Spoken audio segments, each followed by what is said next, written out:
mau menambahkan. Karena dari Silakan. berita yang Izin bang, sudah bang, beredar- izin bang, satu bang. Sebentar pak, ya. Saya izin bilang. Ya sebentar, sebelah kanan lo ya, boleh. Silakan. Ya, oke, Pak, siapa nama? Saya Kemet bang. Siapa? Saya Kemet dari pimpinan Aliansi Pengemudi Online Bersatu yang kemarin turun aksi bang. Kemet ya, silakan. Saya pimpin teman-teman kemarin jalan kaki dari Pena sampai titik aksi bang. Ada sekitar 4 sampai 5 ribu saya pimpin teman-teman. Jadi kalau saya nggak diberikan kesempatan bicara tuh nggak logis juga gitu bang. Ya, jadi saya ingin menyampaikan saja. Ya, saya kasih kesempatan Pak Kemet, silakan. Saya ingin menyampaikan carut marut persoalan transportasi online ini berawal dari ketidakpatuhan aplikator ini terhadap peraturan-peraturan yang ada. Selama ini teman-teman didefinisikan sebagai mitra oleh para aplikator. Kalau bicara kemitraan, kita punya Undang-Undang 22, Pak, Undang-Undang 20 tahun 2008 yang mengatur tentang bagaimana kita bermitra. Kita juga punya Undang-Undang nomor 5 tahun 1999 yang mengatur tentang larangan monopoli dan pesan usaha tidak sehat. Kedua undang-undang itu mereka jelas-jelas langgar itu Pak. Mereka menetapkan aturan sendiri, potongan sendiri, kebijakan sendiri, gimmick-gimmick dan segala macamnya itu Pak. Nah, sampai saat ini itu pihak yang berwenang untuk masalah terkait dengan pengawasan kemitraan ini, KPPU itu seperti nggak ada suaranya Pak gitu loh. Saya seringkali berdiskusi dengan mereka bilang bikin laporan. Tapi kita bikin laporan 2 tahun tidak pernah diselesaikan dengan baik itu Pak oleh KPPU Pak. Mohon izin saya menyampaikan tersebut. Makanya ini berawal dari ketidakpatuhan dari pihak aplikator terhadap aturan-aturan yang sudah ada. Gitu loh. Salah satu Pak bentuk pembangkangan aplikator terhadap aturan adalah kemarin Pak, baru kemarin. Kementerian Tenaga Kerja mengeluarkan surat edaran menindaklanjuti himbauan Pak Pribo terkait dengan PHR. Dalam surat edaran tersebut tertulis dibunyikan bahwa pihak aplikator memberikan bonus hari raya sebesar 20% dari total penghasilan teman-teman selama setahun dibagi 12 bulan. Tapi faktanya itu dimanipulasi. Kemudian mereka membuat berbagai macam-macam gimmick-gimmick yang akhirnya membatalkan teman-teman mendapatkan BHR itu. Itu benar-benar kurang ajar itu Pak aplikator itu. Jadi kalau mau dibuat aturan sehebat apapun, kalau tidak ada sanksi yang tegas bagi pihak aplikator, jangan pernah berharap keadilan dapat ditegakkan di negeri ini. Itu yang pertama.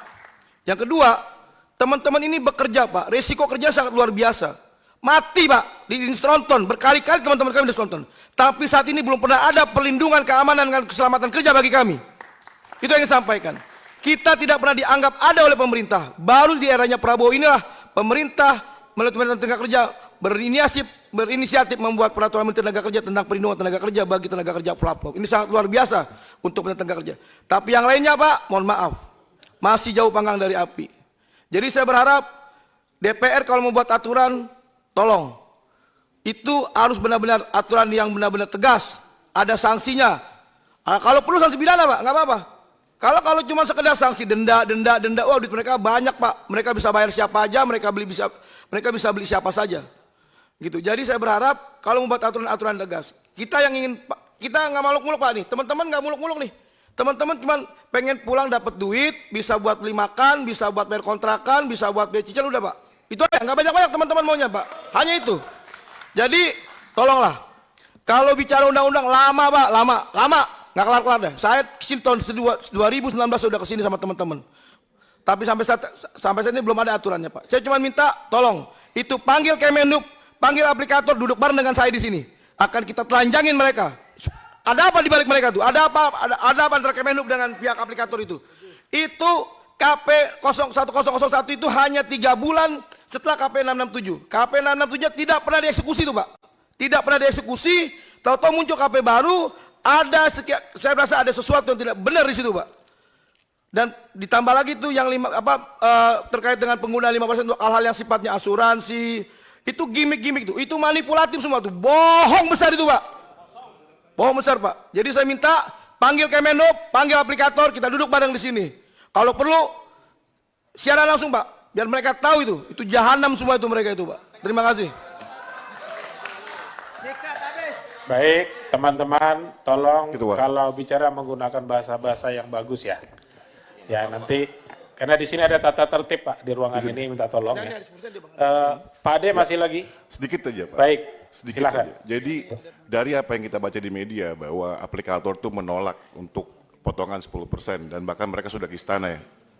Jadi kalau sebegitu keras penolakannya dia, kami memohon anggota DPR untuk minta audit forensik ke mereka.